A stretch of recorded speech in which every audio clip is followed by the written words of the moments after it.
Hey everybody, welcome back to the channel. Jimmy is Promo, and today I'll be answering your questions around Helium, or at least updating you on Helium as of today, because so much has changed since the last time I shot a video on Helium. I already did two parts before this, part 1 and part 2 of answering your questions, and so today is part 3.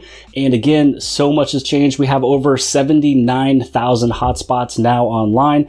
We have validators that are going live today, and also the halving coming up in less than 1 month. So if this is something that interests you, if you're getting into mining cryptocurrencies, if you're into Samsung devices, if you're into Helium, make sure to hit that subscribe button as well as the bell for notifications so you get notified for all of these videos. So in today's video, I'll be answering all of these questions or topics that you can see over here. So if there's a few of these you already know, you can simply move forward, skip ahead. I'll be placing timestamps below the video inside the description for each and every question and topic that we'll be going over, which is 18 different questions or topics. So we will be starting this off with the first one, which is the halving that's coming up on August 1st. So this has been in the Genesis block ever since day one, that August 1st of 2021 will be the first halving, and then it'll have every 2 years after that.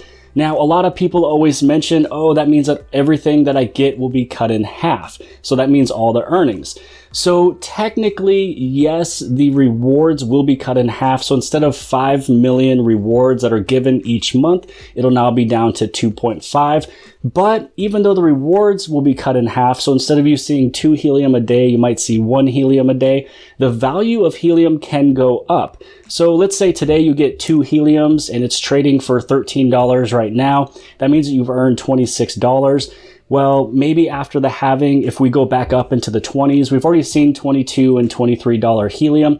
Well, once it gets up to 25, 26, and you only get 1 helium, you're basically earning the exact same. So instead of getting 2 heliums in a day, you'll get 1 helium in a day, but the value of helium has gone up, so it really just kind of evens out. But the numbers of rewards that you'll see could be a little discouraging. It is going to be cut in half, but again, when you take a look at all of the different miners out there in the world, between ASIC miners, Bitcoin miners, Ethereum miners, Helium miner is literally the cheapest one that you can get.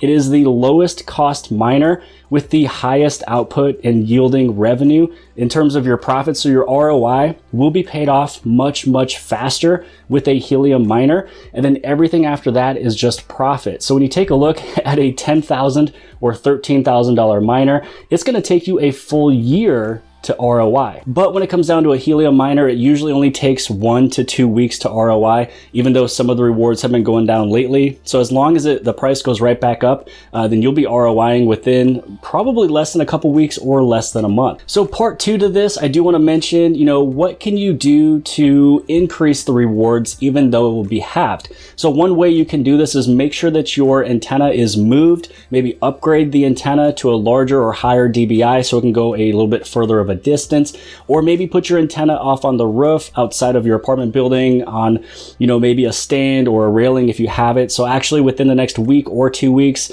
I'll be putting the antenna up on the roof. So this way I can get more witnesses, which would bring in more rewards. So then this way, once it's on top of the roof, hopefully I'll get the same amount of rewards as I am now, even after the halving. Now, topic number 2 is validators, and it's a pretty big topic because they're going live today on July 7th, 2021. Validators are live. They are replacing the consensus groups. Now, consensus, I believe, was only a group of 16 hotspots that was validating all the transactions on the blockchain. Some of them didn't even have a good enough internet connection, sometimes would slow down the block time. So when you have validators online, and instead of 16, I believe they're running 100 simultaneously at any given point in time. So there's always going to be 100 validators going on, validating everything, all the transactions that's going on in the blockchain. And also too, they're all using cloud servers. So this way it's going to be completely smooth. We're not going to have any slowdowns with the block times. So we might see a few hiccups today because they're still launching it literally right now as you're watching this video. My hope is that most of the kinks have been worked out for the last 2 to 3 weeks on the mainnet as they were going through everything, getting it ready to become live with just a flip of a switch. And Amir Halim, which is the CEO of Helium, posted some information yesterday on Twitter talking about how there's 1,400 validators. There's over 14 million helium that is staked. which is close to $200 million, which is a huge backing for this coin, just going on into the future, not only just with the IoT devices that we have now, but also with the future 5G Freedom Fi Helium miners. And there's a lot of really cool stuff coming out when it comes down to different products and sensors that you can use. And I'll be reviewing some of those up in just a little bit later on. And if you're still curious on getting a Helium miner, maybe you don't have one yet, or maybe you're looking to get more, as of the recording of today's video, there's only 2 manufacturers that are currently selling and soon to be shipping, which is Bobcat as well as Syncrobit. Nebra should hopefully be starting their sales back really soon. CalChip will hopefully be starting their sales back really soon. You have a bunch of other manufacturers out there that will be also launching, my guess, in August and September. So take a look at a bunch of new companies coming out, different manufacturers, and most of these will be light hotspots, so they don't have to sync to the blockchain. But as of now, Bobcat and Syncrobit, and I have those links below the video inside the description. Now, number 3 here just has a pretty large number. It says 100,000 plus miners. And so, yeah, very soon we're going to have over 100,000 miners online. And so if you want to do a little bit of calculations just to see how much the output or how much rewards will be given to each miner when it gets higher and higher and higher. So as of right now, I did calculations with 77,000 hotspots. So every single month there's 5 million helium rewards given, but you do have a chunk of it that is going to the venture capitalists. It's everybody who invested in helium to get it going. And so what is left is 3.5 million heliums that is being allotted and spread across all of these hotspots that are online. So let's just say that you take the number 3.5 million and then you divide that by 77,000, which was just the calculation I did here for 77,000 miners. It's going to come out to about 45. Then you take that number divided by 30, and that's going to show you how much you can get in one day, which is coming off as an average of 1.5 helium. So as of right now, recording the video, the average hotspot will be getting 1.5 to 2 helium per day. Now, when you do have some hotspots that are offline, obviously those people are earning nothing. That's going to help anybody else who is online. Also, if you're some of those isolated locations where there's only 1 or 2 hotspots within a small location, they will probably not get as many as those who have multiple hotspots and witnesses around. So it's all going to average out. So you might see people getting 3 or 4 today, but then other people only getting half. And the reason why they're getting half, which is less than the average, is just because there's not much of a built network around. So one of the things I did when I first started my network around this area was I have multiple ones within the same area. So this way they can all talk to each other. And again, over 350 meters, you can see all the hexes inside of that beta Helium Explorer website now.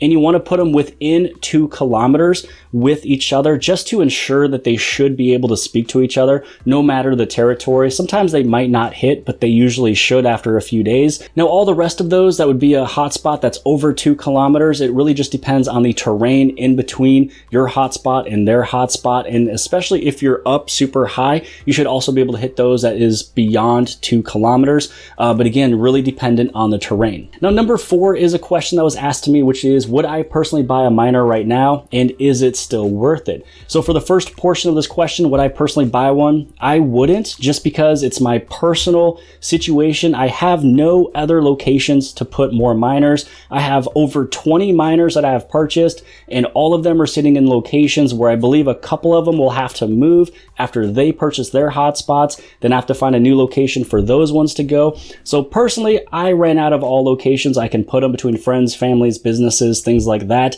Now, if you have locations where you can still put them, yes, go for it, because is it still worth it? Yes, it is.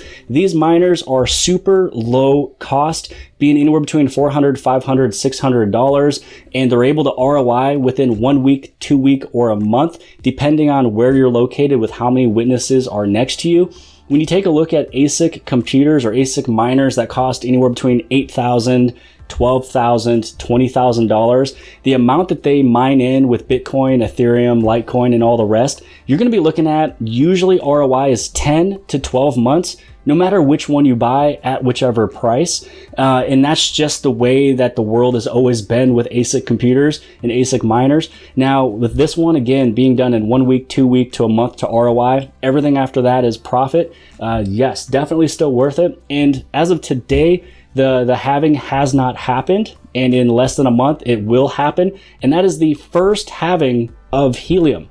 you have Ethereum and Bitcoin that has been having multiple times, and it's still worth purchasing those miners. Now, number 5 is a pretty big topic. It's also a very serious topic, and a lot of people wondering, why is the miners taking so long? Why did some of these manufacturers stop creating and manufacturing these miners? And it's because of a chip shortage. So the chipset that's used in these, in terms of most of them, was the Semtech chipset. And so that one is having a shortage because of COVID. You had that Suez Canal ship that was stuck for a while that halted a bunch of manufacturing.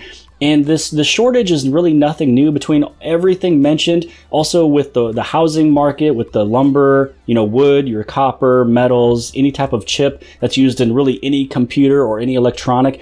It just happens to be the world that we live in. And when you stack that on top of just helium exploding with multiple different manufacturers creating basically the same product, giving you a little hotspot to mine helium. So when you bring in the popularity of how many people purchase this along with the shortage, that is really what kind of made a whole perfect storm of everything. And so right now, again, the only two that's selling is the Syncrobit as well as Bobcat. CalChip making the rack. Hopefully we'll be able to get some chips coming in so they can start their full sales again very soon. Same thing with Nebra, and there's multiple other manufacturers coming out. And again, sometimes maybe the chipset can maybe change and be different when there's not really a need for a node built into all these hotspots, because we'll have the validators doing it, because all these hotspots don't need to have the node built in to be a part of a consensus. So soon, you'll see a lot of light hotspots, a lot of new manufacturers, and there will be absolutely no reason to sync. So if you have a hotspot right now, maybe a Bobcat, and it's taking you 5 days to 7 days to sync, soon you'll never have to sync ever again. And I'm going to test that because I do have a Bobcat sitting in the closet here. I'm going to connect it tomorrow or the next day to see what it looks like now with validators kicked on. So question number 6, what happens when it loses electricity or is unplugged? So this is just like anything else in your house. If you have the Google setup, the Alexa setup, if you have a smart TV, if you just have really anything that's plugged in with a internet connection through Wi-Fi or even through Ethernet, then basically all that's going to happen is once you unplug it, plug it back in, it's going to start up again. If you lose electricity and then it comes right back on, it's just going to reconnect, and then you start off from where you were. Now, if you've unplugged it for several days, if your electricity went out for several days, then what's going to happen is you might be losing the block that you were a part of, because every 60 seconds it's a new block. So you'll just have to resync back up to where the current block is. And sometimes that can take 5 minutes, and sometimes it could take 30 minutes just to get you caught right back up. Now, number 7 is a pretty good one, and I just wanted to make sure you guys knew that it is never consistent, because when it comes down to helium, you're getting rewarded for your radio frequency signal or the network that you create. So you're not using a hash rate, you're not going through a pool, you're not having a consistent number day after day after day after day. So just so you guys know, one day you might get 5 helium, another day you could get 1 helium, back up to 2 helium, down to 0.25 helium, back up to 1.5 helium. So just so you guys know, it is never consistent when it comes down to getting rewarded with helium. Now, number 8 is talking about what to do when you transfer a hotspot. So if you're going to sell a hotspot, maybe you are done with the miner that you have, maybe you have multiple ones, maybe one of them you just can't use anymore for some particular reason. All you'd have to do is through the Helium application, tap on that hotspot, and then on the top right-hand side, click on settings, and you go to transfer hotspot. Now, once you confirm transferring the hotspot by adding in the hotspot name, now you're able to sell that to really anybody else, so then they can add that hotspot miner to their wallet. So when you transfer the hotspot, it'll drop off of your wallet. Everything that you have already mined is just sitting in your Helium account. It's sitting in your Helium wallet that is built into the application, but that hotspot is just now not linked with you anymore. So this way you'd be able to sell it or give it to someone else. Now, number 9 is a pretty good question, and I'm going to be a little cheeky with it. So it says, did we miss the highest rewards? And the answer is yes. So if, even when I started back in January and there was only 18,000 miners and that was it, I was getting a really good chunk of that 5 million, or I should say 3.5 million heliums that was being allotted through all 18,000 hotspots. Now, if I would have started earlier in November or December when there was only like 8,000 or 10,000 hotspots, then I would have been earning more then. So the answer is yes, you will always be missing out on the largest rewards, but Again, remember, the value of helium can always go up. So even though the amount of rewards you get in the future is going to just keep diminishing as more and more hotspots comes, but the value of helium can easily go up to maybe $20, $50, $80 a coin, just being speculative. You never know where it could be, especially with the 5G coming out. So yeah, the amount of rewards, did you miss the highest numbers? Yes, but you might as well get it now than waiting several months thinking about it. And then when you finally get more, now you're missing the rewards of today. Now, number 10 was a question that somebody asked me that said, hey, I live in a big city. Should I have a 3 dBi or an 8 dBi? And my question to them back was, do you live higher up in a building or lower down in the building? So if you have an 8 dBi, you're able to go past other people and hit further hotspots. But if you're lower in the building, you're going to want to have a 3 dBi. So again, if you're lower in the building, and let's say that you live in a big city and there's two of them in the same building, and the lower one is using a 3 dBi, it is going to go up and out and hit you, but it's going to hit everybody around them. But if you're higher up in the building and you're using the same 3 dBi antenna as them, you're basically creating the exact same network as them. So you're not giving the network anything new. So if you're higher up using 8 dBi, even though you may overshoot a couple of them right next to you, you're going to be hitting other hotspots, creating a different network than the person in your same building. So this way you can have a reward scale of 1 when they might be degraded down to 0.5 or 0.67 because they have the same network and setup as other people around them. So yeah, if you have an 8 dBi overshooting a couple people, who cares? You're creating a different network than them by hitting a newer area that they weren't able to do. So that's what I would suggest. Higher up, 8 dBi, lower in a building, you want to use a 3 dBi. Question number 11, what happens when you move locations? And so all you'd have to do is unplug the miner, and then you head to the next location, you plug it in, give it its internet connection. Then you want to go through the settings for that hotspot and just update that hotspot's location. Now, the other thing you can do is if you know for a fact you're going there tomorrow, you want to make sure that your hotspot is still synced up. You can update your location today if you wanted to through the application. And then when you move it, and you get to that location, there's nothing you would have to do other than plug it in and make sure it's connected to a Wi-Fi signal. And anytime that you attach a location or assert the location, always type in the address and don't use the phone's GPS to find your location, because usually the phone GPS could be wrong, but when you type in the address of where it's supposed to be, it's always going to be more accurate. Now, number 12 was a really good question that someone asked me, and so all I did was a copy and paste, and I copied this question to somebody, a part of the Helium team, to let me know what the answer is. So I'm still learning what all of this is right here, but here is the answer, and here's the full question. What happens when all the HNT coins are mined? How will the blockchain sustain itself? So first off, we'll be mining for the next 50 years, I believe. So we wouldn't have to worry about that anytime soon. But when that happens, the hotspots will earn net emissions, and a burn and mint equilibrium will make sure there's always helium left to be burned for data used on the network. So again, when it comes down to using the helium network for the Internet of Things, upcoming in the future with 5G, things are coming in, data's coming in, you're burning all that stuff. So even when there's no more helium to mine, it's still going to have the burn and mint equilibrium going on through net emissions. Now, if you have more questions like this, it's a really good question. There's more people a part of the Helium Discord, which I'll place below the video, that are more experts than I. So this way, if you do have more questions like this, make sure you just put it inside of the Helium Discord. Now, question number 13 was, what are the risks of mining and what could go wrong? So there's a couple different ways that I could kind of interpret this question, which the first one, there's no health risk when it comes down to it. It's the same radio frequency that's been used in homes for a long time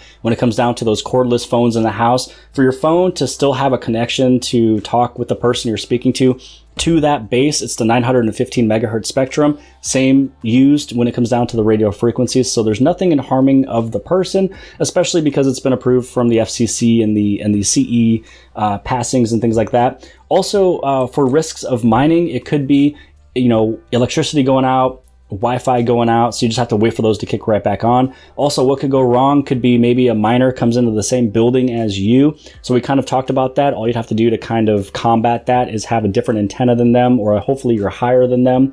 Now, I'm going to merge it with number 14, which is what happens if one gets too close. So I did test this. I had two hotspots, in the same area, basically the same house. I knew one was going to go somewhere else already, so I just wanted to see what would happen. And after they've been set up, after they've been approved, location's been asserted, they both got knocked down to 0.5 in terms of the reward scale. And then after I moved it to its actual real home, because I was basically making sure it was all synced up, ready to go for the next location, for some reason I put in my own address, but I was also curious.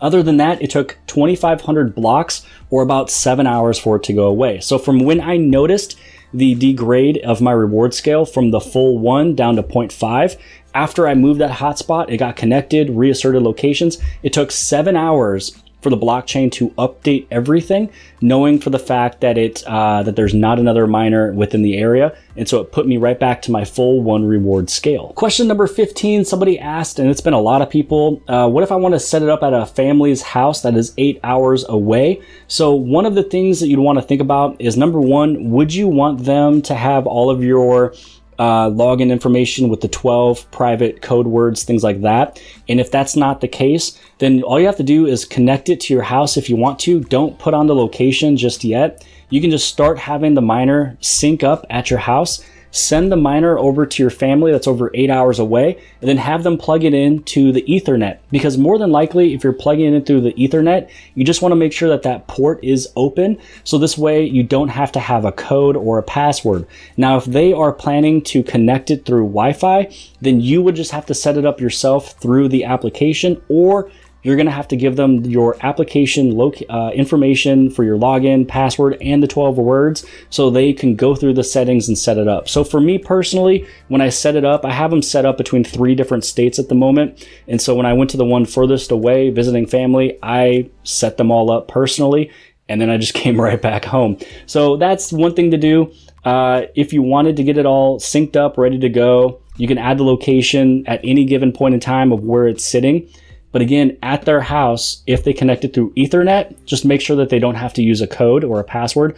And that's usually most of the case. Question number 16, someone asked, can you have miners simultaneously in different states or countries? So yeah, you can. Actually, me personally, I have miners set up in 3 states at the moment. And all you have to do is just set them up. So I've set mine up all personally, basically going off of, piggybacking number 15 here. So you can have them placed anywhere you want to, even if they're in different countries. You just have to worry about setting it up and then troubleshooting if there is any issues, if it's in a different state or a different location. Now, question number 17, someone just asked, what is the sweet spot? So the sweet spot is something that is 350 meters all the way up to 700 meters, and it's going to be in that little green area. And it doesn't mean that you earn more that way. It just means that that is the optimal distance between all these different antennas being placed about. So this way there is a full perfect network coverage. Same thing when it comes down to AT&T and Verizon, huge towers. They put them particular distances away because they would have a really good signal. They're not going to have a loss signal, because the further and further away all these antennas go, then the less connection you're going to have when you're basically transferring a phone call, things like that. So there is a distance of all these Helium hotspot miners that if you're within 350 all the way up to 700, that's like perfect. Even though they can all be have a really good signal up to 2 kilometers, they just kind of put in a sweet spot in there just for fun. So I always make sure just to kind of close that one out, have another hotspot at minimum 350 meters away. And if you want to have a really good connection and not really worry about terrain, make sure that they're within 2 kilometers. Question number 18 is also the last question of today, and that is a question I get all the time, which is how many miners can you have on one account?